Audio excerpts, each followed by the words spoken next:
Hello, everyone, and welcome to this webinar. But first of all, thank you, Migraine Trust, for inviting me. I was telling the other ladies earlier on, I'm so excited to do this for Migraine Trust because in the past, I used to take part in charity events and to deliver this talk now, especially with one pet passion of mine since being a headache nurse for 18 years. I'm truly, truly excited. So I'm an advanced headache nurse practitioner and the lead nurse at the National Hospital for Neurology and Neurosurgery in Queen Square, London. Currently, I'm also the secretary of the British Association for the Study of Headache and Education Committee member of the International Headache Society. So I'm just gonna share my slides. I hope you will be able to see it. Can someone just raise their hand if you can see it? So I'll start. There's a bit of perfect, excellent. So I've mentioned earlier, I'm very passionate about headache care and especially self-management strategies. So I become very excited after a while. So if I speak very fast, it's not that I'm rushing. I just becomes more passionate. So just raise your hand so to remind me I have to slow down. So yes, my name is Susie, and the discussion this afternoon is about non-drug treatments and lifestyle in migraine. Now, I don't need to tell you all, but I'm going to remind everyone again that migraine affects millions of people in the UK alone and over a billion of people worldwide. And we also know that it can be incredibly disruptive to our daily life. Just a disclaimer, I am a migrainer myself.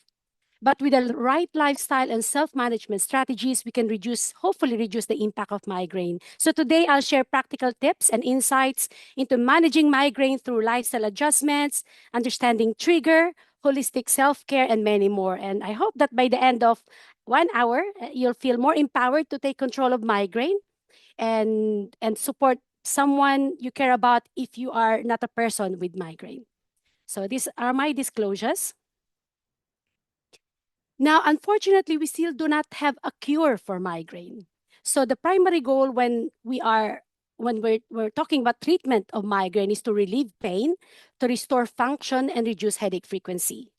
And if you're somebody with episode, so that could be fewer headache migraine days, or shorter headache duration, or reduce headache intensity. And if you have episodic migraine, one other additional goal is to prevent that from chronifying or evolving into a chronic form. And of course, reducing or decreasing disability and reduce potential reliance on acute medication. But successful management also requires setting realistic targets and expectation because we still do not have a cure. So you probably know this more than me if you've been experiencing migraine for a very long time, that treatments and improvement accumulate over time and it cannot be expected immediately. Now, there are three broad approaches to treating migraine: lifestyle and trigger management or self-management strategies, acute treatment, and prophylactic or preventive treatment. My remit for this afternoon is about lifestyle and trigger management. So I won't mention any medication about acute or prophylactic treatment. But what does it mean though when we talk about acute treatment? So acute treatment for me is about acting in the moment. When a migraine strikes, the goal of acute treatment is to stop the symptom as quickly as possible or at least reduce the severity. As I say with my patients in my clinic, I say you hit the migraine early and you hit it hard. So medications like pain relievers, triptans, and the new medication like Gpans, for example, with anti-nausea drugs are often used. But the key is to take them early as soon as you feel a migraine coming on. So you do not wait until it becomes severe because at that point, all of these neuropeptides, all of this signaling has already been released and cannot be reabsorbed by your system. So remember that there's no one-size-fits-all treatment. So it's about finding what works best for you, of course, with the guidance and support of your clinician. Now, when we talk about prophylactic or preventive, it's about long-term strategy. So if migraine happens frequently or interferes significantly with your quality of life or your daily life, prevention should be a priority. This means using, if it's a tablet, daily strategy, or the 4 weekly injection or the 3 monthly injections for Botox, for example, because the aim is to prevent or reduce the attacks that will come on. So based on the British Association for Study of Headache or BASH guideline, the recommendation is if somebody experiences migraine on 4 or more days per month, then we should start prevention because remember, the additional goal is to prevent it from being chronic. Now, moving on to the main remit of my talk, which is about lifestyle and self-management. Now, lifestyle plays a huge role in migraine management. A few key pillars includes understanding the condition and then identifying triggers that is probably unique for you and protectors. So I'll discuss furthermore what it means as I go along. Now, first of all, which I feel is the most important thing is about knowledge of the disease. If you do not understand the condition, you know, we, for me, one of my main goal and main role, I believe as a headache nurse, is to empower people with migraine and my patients to become better managers of their own care. Because this is a long-term condition, but if you do not understand the disease itself, it will be a bit tricky to do that. Life's educational efforts have been helpful in improving the quality of care and quality of life of people with migraine in terms of helping you better understand the condition, treatment adherence, increase self-efficacy, improve satisfaction and reassurance. Patient education is also particularly useful in prevention and treatment of medication overuse. This is when the painkillers that you take initially will help, but if you do this regularly, in long term becomes part of the problem. Now, it's sadly, I sit in a tertiary referral headache center.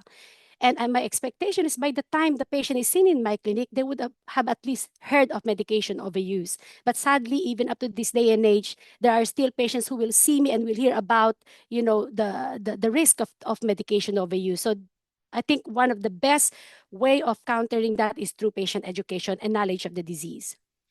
Now, exercise is beneficial for both losing weight and preventing migraine, but regularity is the key.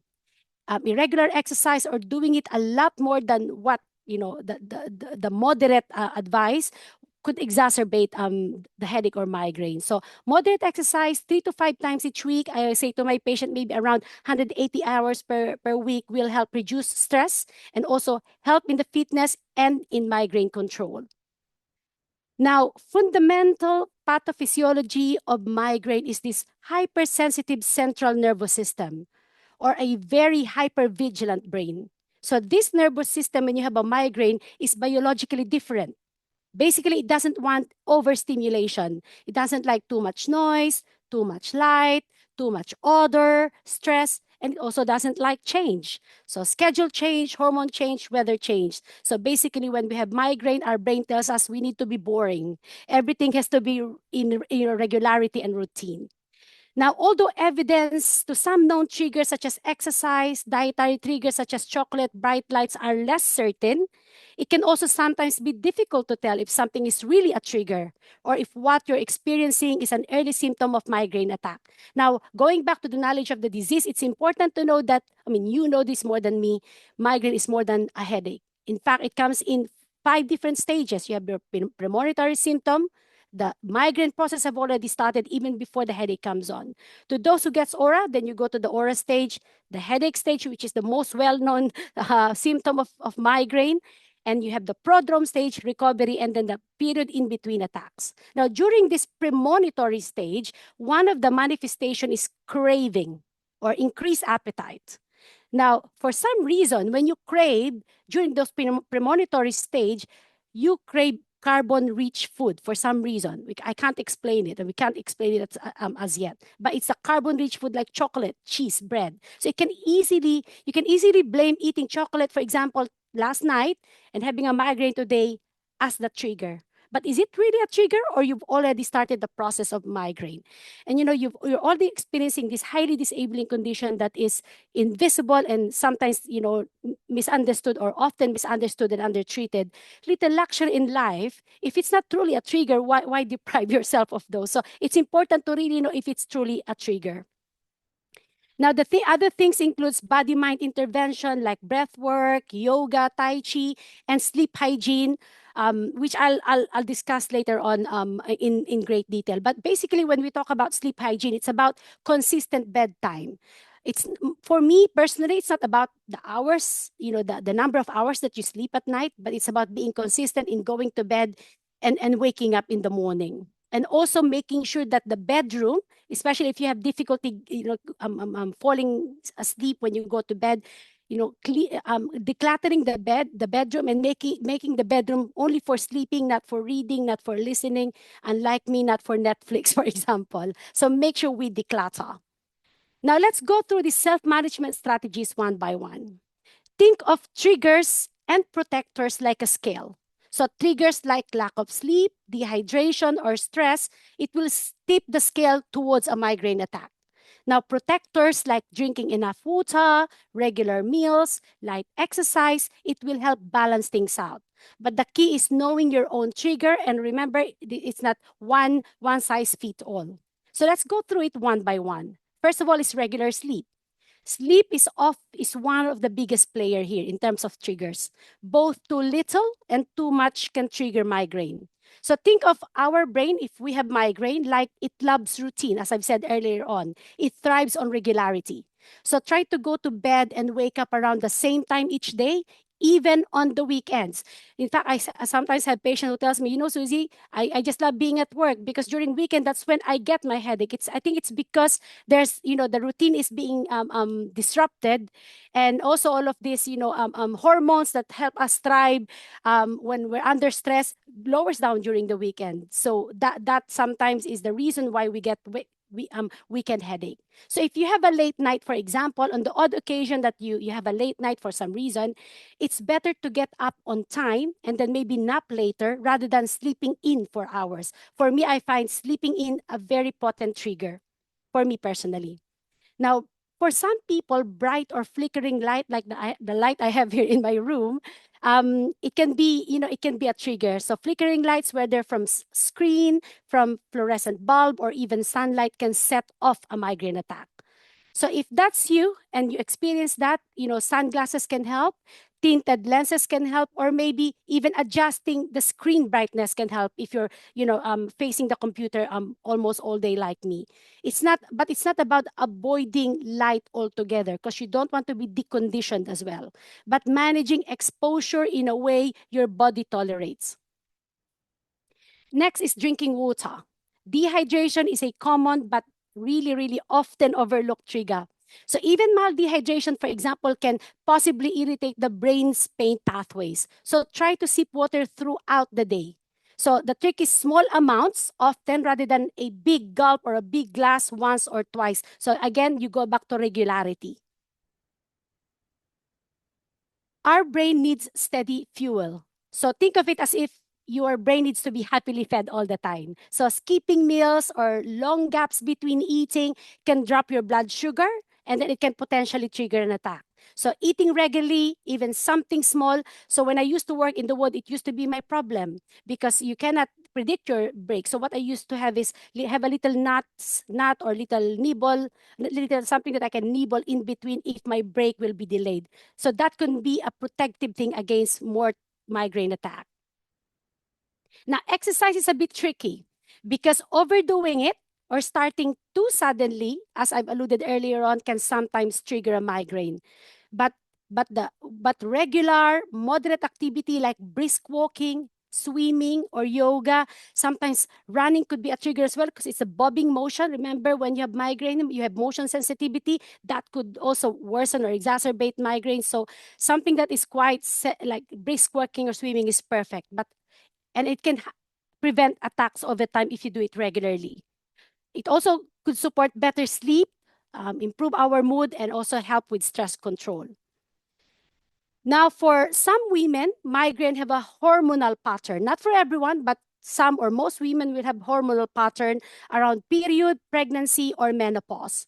So if you notice this and you think this is happening to you, track it using your headache diary, whether that's a paper diary or an app, because knowing your cycle will help you plan around that time, and you can also share that with your clinician who can probably create a management plan around those periods of time where you have hormonal imbalance. Next is visual stress. Looking at screens all day on the phone or dealing with visual clutter can fatigue your brain. So taking short breaks or using larger fonts so you don't strain your eye, and setting up a comfortable workspace can make a big difference.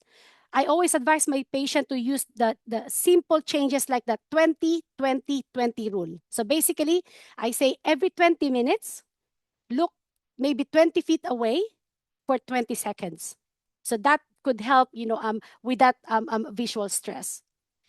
Caffeine is interesting because a small amount can sometimes ease headache for some patients, but too much, especially in the long term, if you're taking more than 2 caffeinated drinks per day, can also contribute to medication overuse. And at the same time, sudden withdrawal can trigger one. So if you drink coffee or tea, aim for small amount, consistent small amount, 1 to 2 caffeinated drinks, and no more than that per day. Now, as you know, migraine isn't just about the headache. It's not just about the pain. Many of you will experience what we call as brain fog. So this is when you get that fuzzy, slow thinking feeling before or after an attack, or sometimes even during an attack. Basically, it's your brain. It's your brain's. Remember, a brain of a migraine person will be hyper vigilant. So when you're getting the brain fog, we think it's our brain's way of telling us you need rest. You know, rest me. So listen to your brain. So when you do get brain fog, take short breaks, rest in quiet place, so you don't get those a lot of noise that can be quite triggering, and avoid overloading yourself mentally. If you're at work and you cannot help it, but you have to work and you're experiencing brain fog, my own technique is that I jot down notes. I make notes all the time because forgetfulness could be a problem as well. And lastly, stress.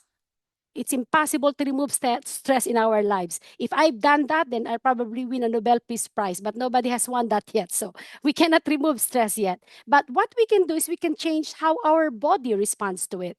So even 5 minutes or even couple of minutes of deep breathing, for example, stretching or mindfulness can calm the brain's pain pathways. So it's not about being perfectly relaxed all the time because nobody can ever achieve that, but about giving yourself a small resets throughout the day. So the key message, I know there's a lot of images in your screen, but the key message is that migraine loves routine, regular sleep, meals, hydration, and rest. So small, consistent habits can protect your brain and reduce the number of attacks.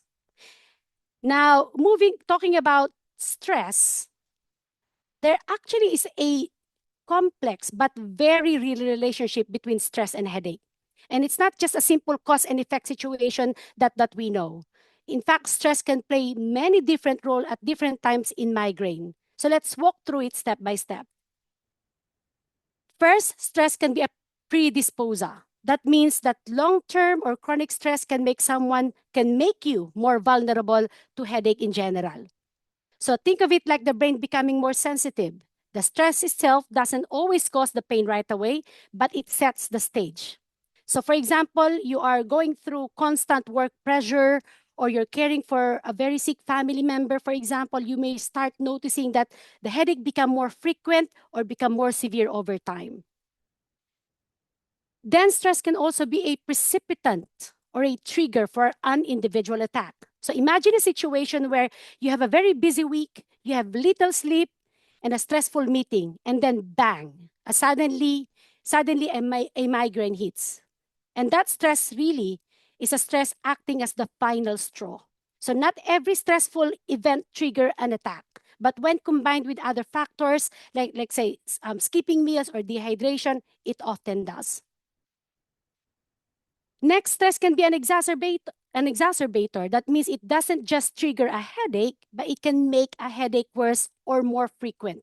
So people sometimes notice, or you probably sometimes notice that when you're under ongoing stress, your headache seem to last longer or become harder to manage. The previous acute treatment or treatment that you use suddenly is not working anymore. So over time, this can even turn an occasional migraine attack into a chronic one. That's why it's important to address stress, because if not, that's what potentially can happen. Then we have stress as a perpetuator. What does it mean? Once headache becomes frequent, then the pain itself and the impact it has on your work, family, or sleep, it can lead to more stress. So that ongoing stress then keeps the headache cycle going. It becomes like a bit of a vicious loop. Pain causes stress, and then stress fuels more pain. And this is why, again, I'll go back to importance of stress management technique as part of the treatment, because it's not just about relaxing. It's about breaking that loop, breaking that vicious cycle. And finally, headaches themselves can be a consequence of stress or even a stressor in their own right. So living with frequent pain can be emotionally exhausting. And you will start, sometimes you even start worrying about the next attack, even if you're in those in-between phase. You also worry about missing out on work or social plans, and often we feel guilty about not keeping up or, not being able to do that we promised someone that we will do. And that worry adds another layer of stress. So feeding right back into that cycle that I mentioned earlier on. So as you can see, stress and headache feed off each other in many ways, from setting the stage to triggering to maintaining the cycle of that loop, of that vicious cycle. But the good news is by learning stress management technique, and that's why we're all here, things like gentle exercise, relaxation, mindfulness, and pacing, it can interrupt that loop I mentioned earlier on. So talking about pacing, let's talk about the boom and bust cycle. I'm sure it will resonate with most of you. The scenario is you might have a few bad days where you have a very severe migraine. The pain then forced you to rest and do very little. That's the bust part. Then when you finally feel better, you will have that natural urge to catch up on everything you've missed. Housework, email, social plans, catch up with friends, extra work so that you can catch up with your missed work, and then you push yourself too hard. But because your body hasn't and your brain hasn't fully recovered yet, that extra burst of activity often leads to another headache or flare up. And so the cycle repeats itself. Rest, you overdo, you crash again. You rest, you overdo, you crash again. So pacing means breaking that pattern, that cycle that keep on repeating itself. It's about spreading your energy more evenly, even on good days. And that's the important thing, because as I've said, natural urge to catch up when you have the good days. But it's about keeping your energy more even. That might mean doing a bit less when you're feeling great, so you don't pay for it later, and then doing just a tad more when you're struggling to keep things steady. So it's not about doing less overall, but about doing things in a way that is sustainable for you.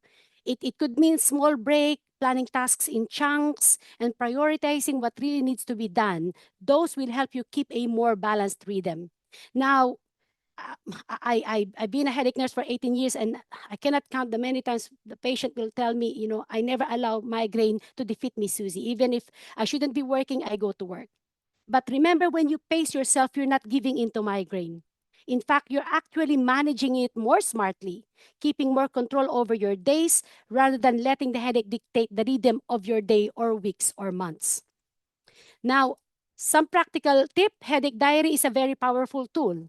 It is the most useful tool for self-management strategy. Why? Because it allows you to keep track of when migraine happened, to keep track of what's happening before or during the migraine, if it truly is a valid or a real trigger.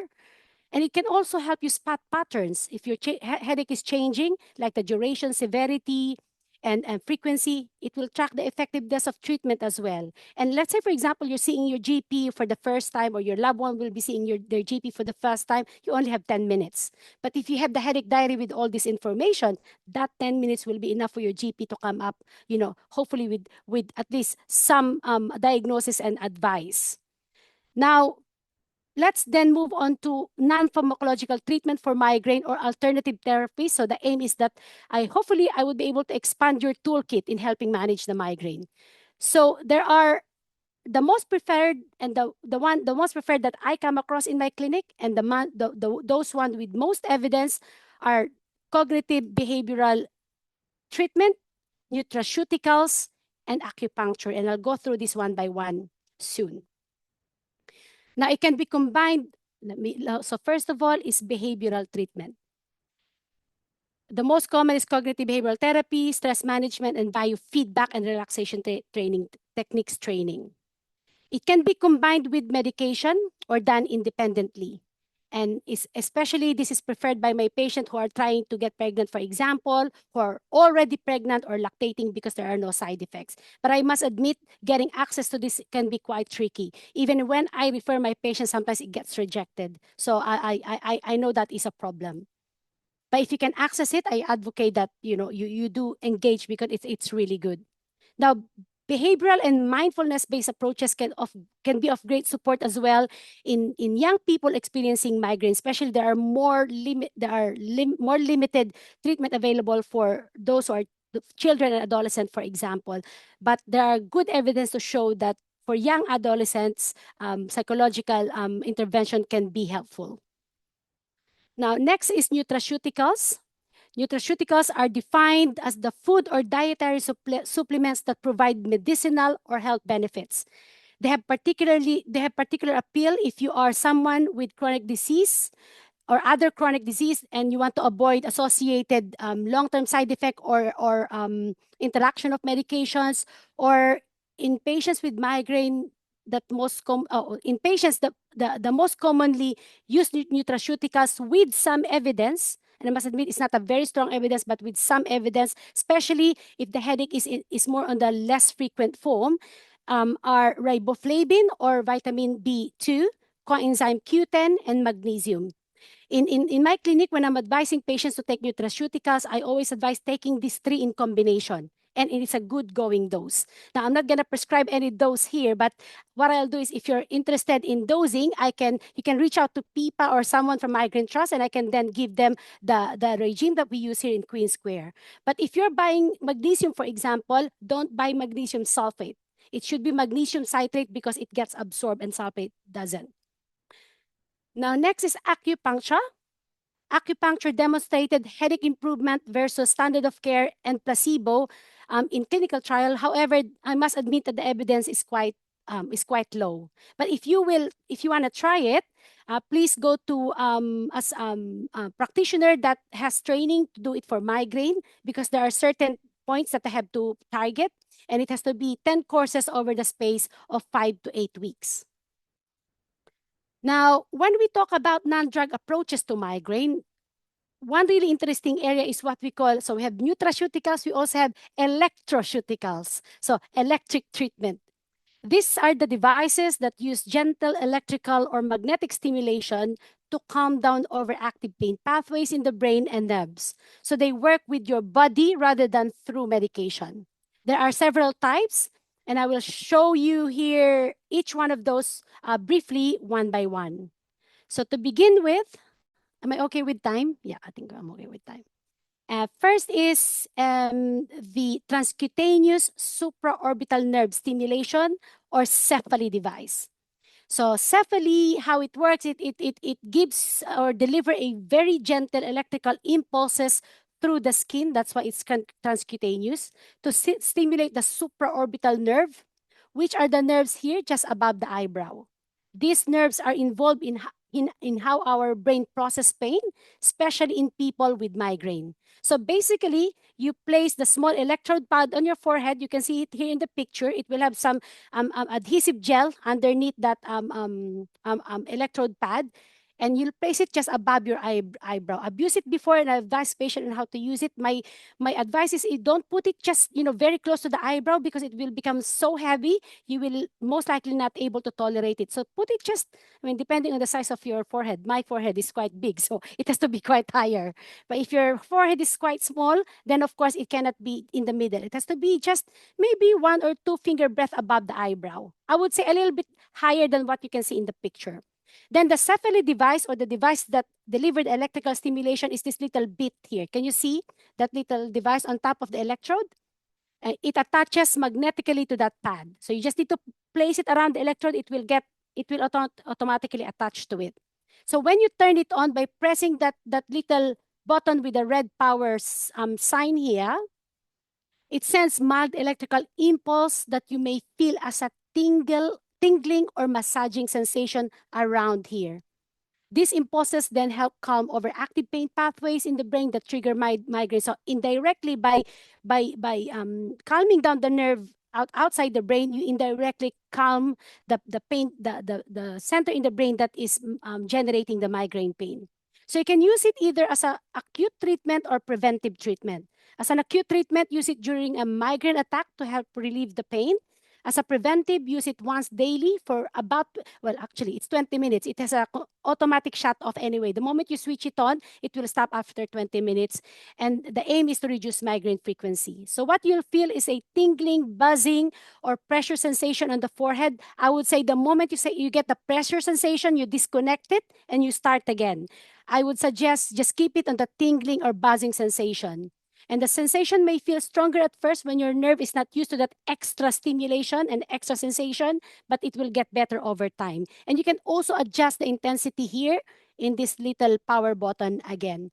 Now, unfortunately, this is not available in the NHS. You can access it via the website of I think Cephali website. It will cost you 378 pounds for the device. But if you use it and it's ineffective and you return it within 60 days, you would be able to refund the 320 pounds. That's the updated advice from the website. Now, next is single pulse transcranial magnetic stimulation, or TTMS. It is a non-invasive treatment that uses magnetic pulses to help manage migraine attacks. It works by sending a brief magnetic pulse through the scalp at the back of your head to the outer layer of your brain, or the cortex. This pulse then helps interrupt abnormal brain activity that can lead or maintain a migraine. So you can see the device here in the slide. There's two little buttons on each side. That's where you place the thumb. You put it behind your head and it has to touch, the machine has to touch the scalp. You hold the device, and then when you're ready, you press those buttons together.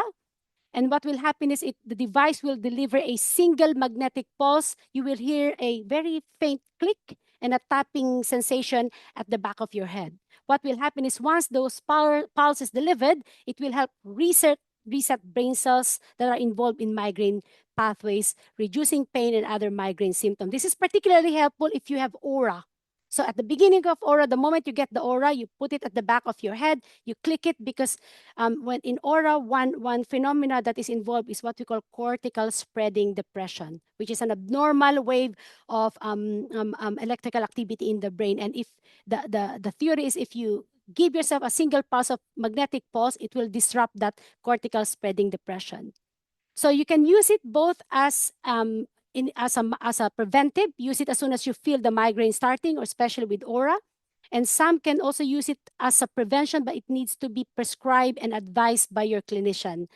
Unfortunately, not available in the NHS. It's only available via private prescription. So if you see a neurologist, they'll prescribe it for you.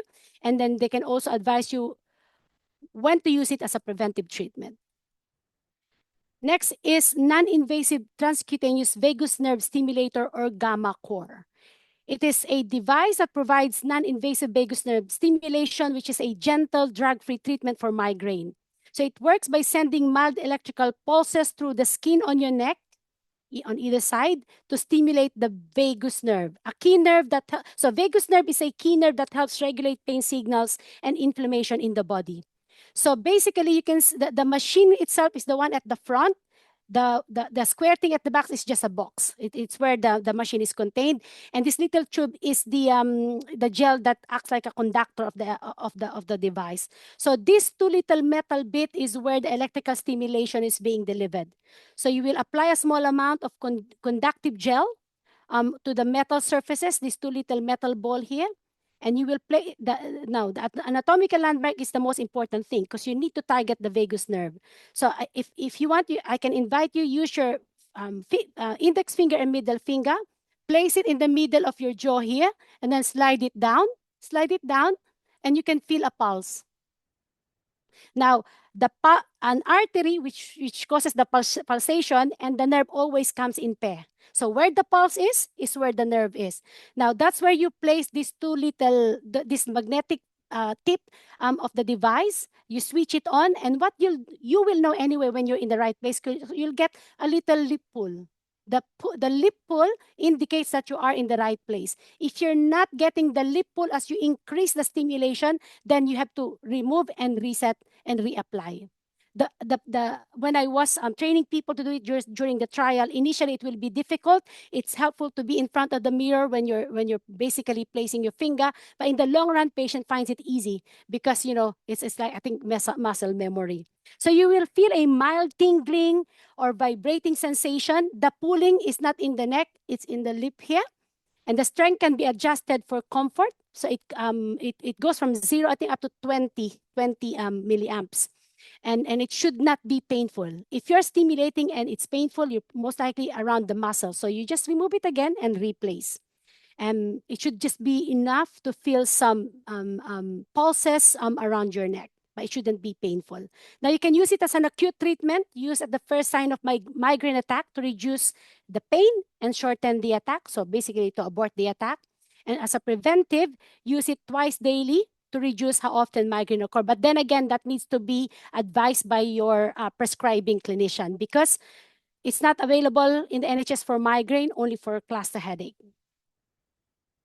Now, this is the new boy in town, the new kid in town, the Nerivio, or remote electrical neuromodulation. So REN, or Nerivio, provides remote electrical neuromodulation. It uses mild electrical pulses applied to the upper arm to activate the natural pain control pathways in the brain, helping to stop or reduce migraine pain, basically taking advantage of our indigenous painkillers. So the device delivers these gentle electrical pulses underneath where the pad is in the arm. And this signal will then travel to the brain and will trigger the release of natural pain relieving chemicals that we all have, like endorphins and serotonin, for example. So you will put it on your arm like when you're measuring your own blood pressure. And then you will have to download an app on your phone. I think it's applicable on all types of phone, iOS or Android. This help dampen the migraine pain and related symptom without side effect. So basically, you can use it. A session lasts about 45 minutes. You can also adjust the intensity to comfortable level, and it should feel strong but not painful. The treatment can be used for both acute migraine attack and, in some cases, depending on your prescriber, preventively. So again, this is not available in the NHS. You need to see a neurologist or headache specialist to prescribe this. And it costs approximately 249 per unit, which is equivalent to 18 treatments. So it's quite pricey, especially if you're using it as an acute and preventive treatment. Now, Nerivio is something that is not available in the UK yet because there's no CE mark, but I think it's quite available in the US. But just in case you're Googling and you think I failed to mention this, you cannot access this in the UK as yet, even privately. So basically, what it does is it stimulates both the trigeminal nerve distribution here and the occipital nerve at the back of your head. And when turned on, it delivers mild electrical impulses through small electrodes touching the skin. These impulses stimulate the trigeminal nerve, occipital nerve, and reduce the pain transmission indirectly outside the brain to then calm down the pain pathways in the brain. So patient, well, according to the information leaflet, patient will feel a tingling or pulsing sensation. But to be honest, I'll be completely honest, I have no experience nor come across patient who's using a review just as yet. So I'm not really comfortable talking about that. I have not experienced before. But you know what? I think I always make a joke. If I have a pound for every time I get asked, can just a pill improve migraine, especially non-migraine people, especially people who are not interested in the management of migraine, then I think I'm going to be delivering it not in this small room, but in a nice, beautiful beach in the Philippines, because I'll be very rich. Because there's no magic pill, right? And I'm sure you know there's no magic wand. Because if we do, we would have used it ages ago. Migraine is a complex condition. It is influenced by your brain chemistry, by sleep, by genes, by stress, by hormones, hydration, and many more. So it's not about one quick fix. There's no such thing as one quick fix.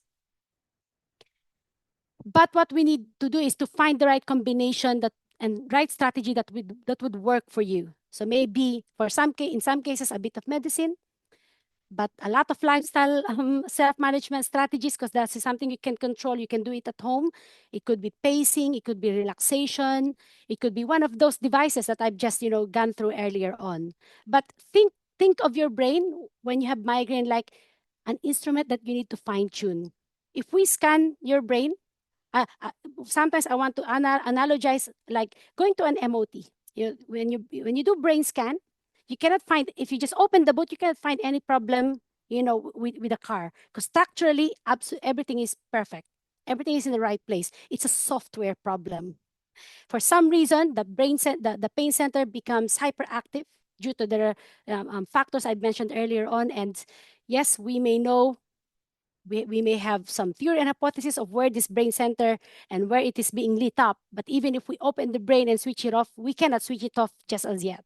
But what we have is something that can dim the light or dim the brightness or the irritability of those pathways. We can modulate it and control it and dim it by using either self-management strategies, medication, and or combination. So no magic spell, but with the right approach, we can hopefully absolutely get things under much better control. So my last 3 tips is small steps matter. Even if you're just doing, for example, after listening today, you just realize, you know what, that's too much because it's too much effort. I can start by just controlling my sleeping pattern. So even tiny, consistent changes in rest, hydration, or stress management, it will add up over time. And you are the expert. It's your body, it's your head. So your body will give you the best clues. So you need to keep noticing the patterns. You need to listen to your body and make note of them, especially if it's something new. And be kind to yourself. Not every day will go to plan, even if you followed everything I've said to you today, I've just explained today. You know, progress will never be perfect. You will have some setbacks, but the important thing is, you need to be kind to yourself because you're already experiencing this highly disabling condition. So thank you all for listening, and I hope you've learned some useful tips to manage migraine through lifestyle and self-care. And if you want more ideas or you want to listen to it again, I've made a YouTube video in my trust website. So I put it in the screen if you want to go back to it or you want to share it to your colleagues or loved ones who want to listen to it and watch it. So remember, small changes can lead to big improvements over time. So take it step by step and don't hesitate to reach out for support. These are Thank you the so much, references I Susie. used, just in case you want to read about it. And that's me. I'm going to stop sharing. Thank you very much. Thank you so much, Susie. That was an excellent and really, really informative presentation. So I'm sure from looking at the chat, everyone has got a lot out of that. We've got about 10 or 15 minutes for some questions. Mhm. So I'm going to hand over to Pippa without further delay, and we're going to start on those questions. Thanks, Debbie. And yeah, just to reiterate, thanks, Susie. That was a really great session, covered an awful lot there. And we've had lots of questions coming in, so we'll see how many that we can get through now. There's been a few actually around diet specifically. So I don't know if you've got any comment on that. We've had somebody asking if there's any particular diet nutrition guidance, recommendations for food choices. And then a couple of people have also mentioned specific diets. So there was somebody asking about, say, for instance, keto diet, Yeah. or I think there was one on if you have any thoughts on following a low histamine diet. Yeah, so I get a lot of those questions even in my practice or even from my friends who are, believe me, if you say to someone, I'm a headache nurse specialist, and you're in a party, you'll end up in a corner doing consultation. So sometimes I don't say it anymore. But yeah, this is a very good question. So in migraine, it's about lifestyle synergy. Yeah, diet alone may not help probably, but migraine management often requires multiple approaches. So in terms of a ketogenic diet, yes, there was a specific question about keto diet. Yes, there is some encouraging evidence that keto or low carb diet or the status of reaching ketosis, for example, may induce reduction of migraine frequency and severity in some patients. But the evidence, I must say, and we have to practice evidence-based practice, but the evidence is still not that strong enough to claim that this works for everyone. So, or that it should replace standard migraine prophylaxis, for example. So it should be considered. So if considered, it should be done with guidance by your clinician, for example, by a dietitian, by your neurologist. And again, I'll go back to the not no one size fit all approach. So it's a reasonable option. But my thing with ketogenic diet is there, if you have high cholesterol, for example, because you're gonna be eating a lot of high protein food, you need to make sure that you liaise with the appropriate clinicians. Make sure it's safe for you. Thank you. Thanks. That makes sense. Okay, the next question, we've had a few actually around neck pain, which I know can be quite obviously a common symptom. So just a few people asking if you have any suggestions for getting rid of that. Let me just see, we had somebody who was saying that they were having physiotherapy on their neck, and whether you thought that this would help, or whether there's any specific exercises that you would recommend. Yeah. So first of all, based on evidence and data, especially when it's chronic migraine or even episodic migraine just before an attack, migraine is associated, 80% of people with migraine will have neck pain.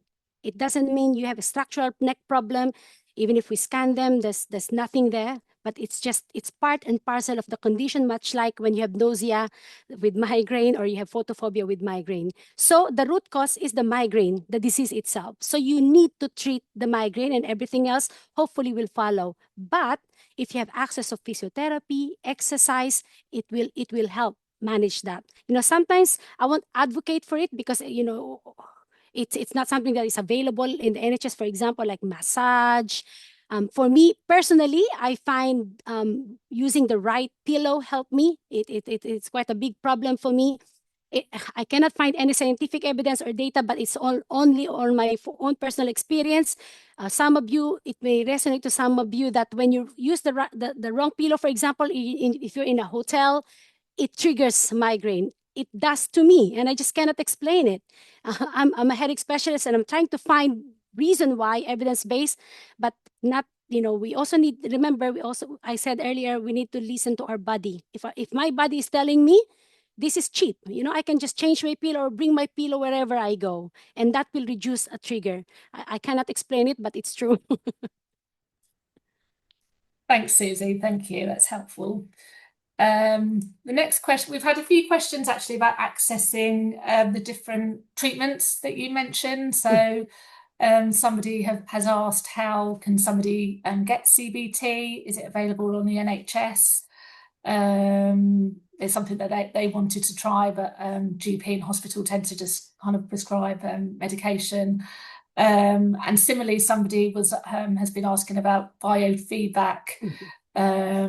And where you would kind of find accredited providers for that, and how to go about getting that kind of treatment. Yeah. So CBT, in the past, we have IAPT. It's now changed to talk therapies in the community practice. So you can access it. You can even do self-referral or speak to your GP, because you can access CBT through talk therapies. That's quite easy to access. But but biofeedback, you will need to have a practitioner that is trained to do biofeedback. Unfortunately, it's not even available in our center.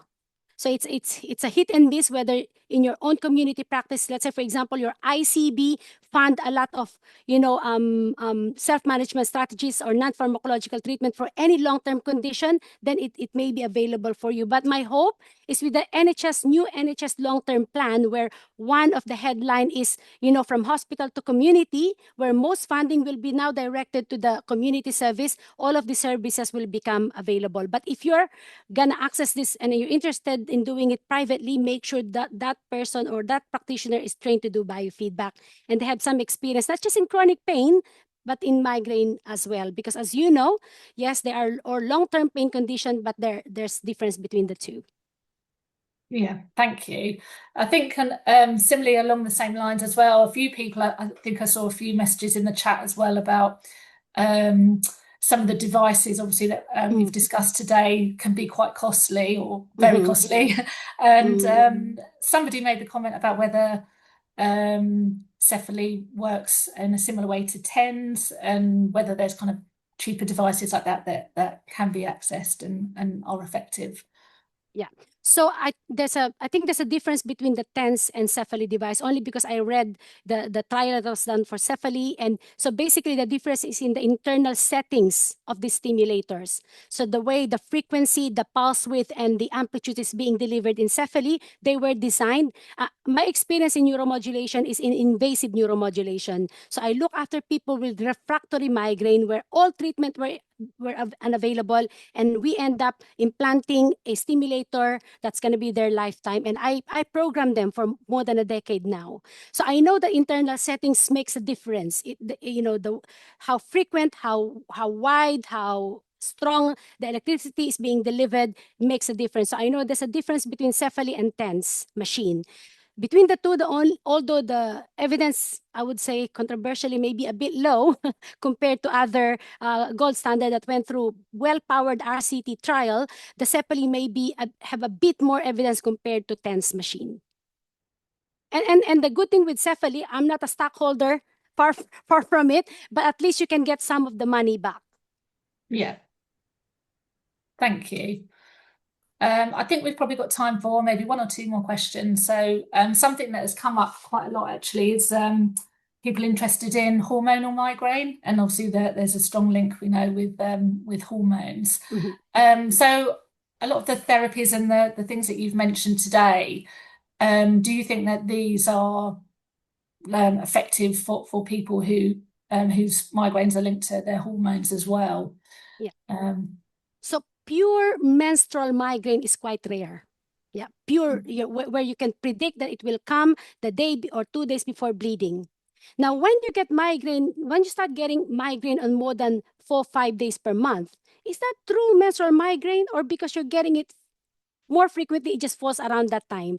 But if it's pure menstrual migraine, what I suggest is make note of your true headache diary, because there are new treatments now, not in the ones that I've mentioned, where there's some evidence to show, for example, some of the CGRP mAbs, they show some promising evidence for menstrual migraine. I'm not going to mention what, but there's quite good evidence that some of this mAb works for menstrual migraine. So I suggest and some of them can be used for people with episodic migraine. You don't need to be chronic. You don't need to be in the chronic form to get access to CGRP mAb. Some can be used on episodic migraine. So headache diarising is very, very important. Thank you. Probably just time for one more here, I think. And there's been a couple kind of questions relating to what do you think the most effective treatment is, and if there's evidence for that. And yeah, a couple of different things that have come in. One person asking whether studies have kind of concluded whether psychological treatments, are they actually more effective than drug treatments, or if studies have indicated what the most effective non-medication treatment might be, particularly for chronic migraine. Yeah. So we have to talk about evidence-based here.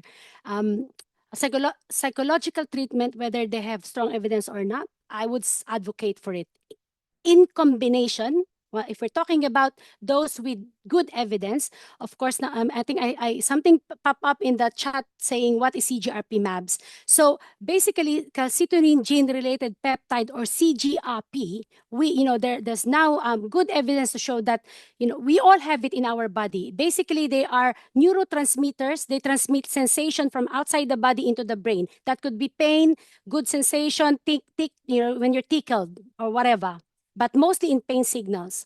We now know, based on evidence, that when you have migraine, this CGRP is elevated during migraine attack. So because of that proof of concept, and now evidence through really gold standard clinical trial, we managed to, or they, not we, I'm not that clever, they managed to develop a treatment, a therapy that will block some of the CGRP. So not a cure. So the hope is that if you send less pain signal in the brain by blocking the carrier, then pain will become more controlled. So if I'm being asked about the most effective treatment, I'll say that the most effective one is the one right now that has been developed for migraine itself. So some of you may recognize propranolol, amitriptyline, topiramate. Those are also effective and they have evidence, but they are repurposed medication.